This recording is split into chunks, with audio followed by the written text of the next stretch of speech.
Morning everyone, this is Utkarsh Kumar of grade 6A, grade 7B of GD Goenka Public School Gaya. Today I am going to explain you heterotrophic nutrition. So what is heterotrophic nutrition for plants?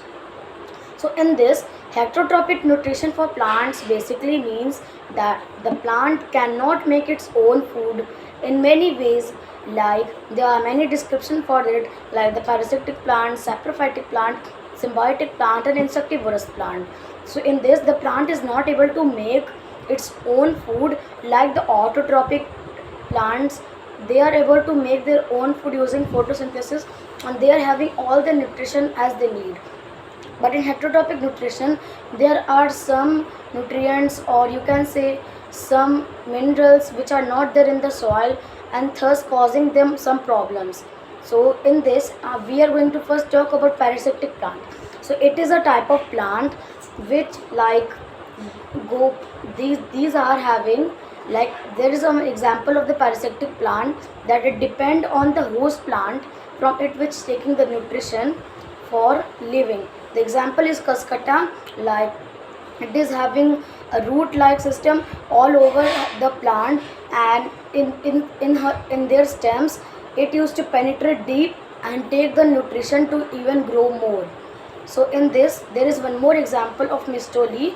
In this, the plants can photosynthesize, but it doesn't have proper roots, so that it is so it need water and minerals from the host plant, and then it can photosynthesize, and it won't give the nutrients of photosynthesized food as it is the parasitic plant.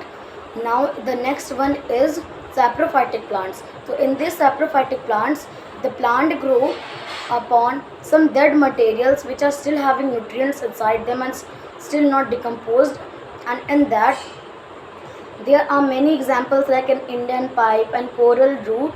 They are growing on the things which are like dead and decaying still in the soil, and the examples I've told about Indian pipe and etc. Now let us move towards insectivorous plant.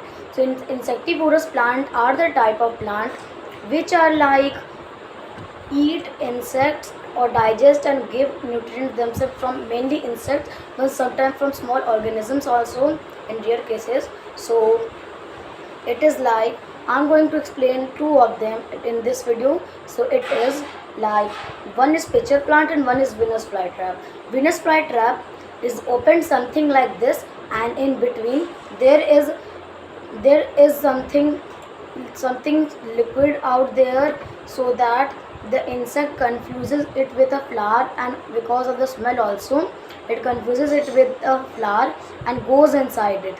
Then it is having like needle like thing on its opposite side of the leaves, and when the insect sit on the Venus flytrap, then there are some small hairs which let the pitcher know, Venus flytrap know that there is an insect, and then it quickly closes its mouth, and then releasing gastric juices and digestive juices to like digest the insect. And same is with the pitcher plant, but it is a bit different. Like pitcher plant is like in a hole like this, and the inside it there are hairs pointing downwards. So again with the smell, an insect confuses it with and goes inside.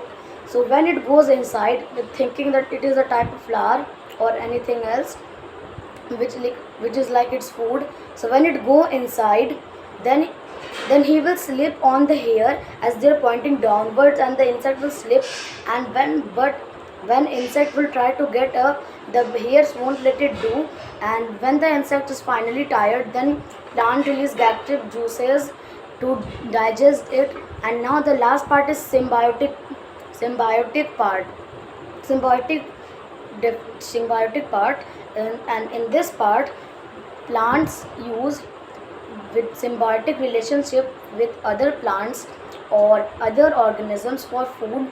Like there is an example of leguminous plant, and like I've told, in insectivorous plants they grow in the nutrient-less soil. So there is one more important nutrient called nitrogen, which should be present in the soil also for the growth of the plants. So, so when there is a very less nitrogen in the soil, then the plant can't grow, and thus forming this insectivorous plant.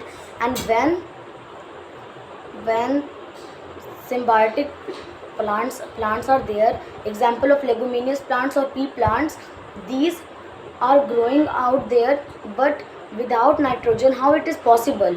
Because in their roots there is a type of bacteria named rhizobium, and that rhizobium bacteria help to convert the nitrogen of the atmospheric nitrogen into usable form for the plant, like nitrate and ammonia.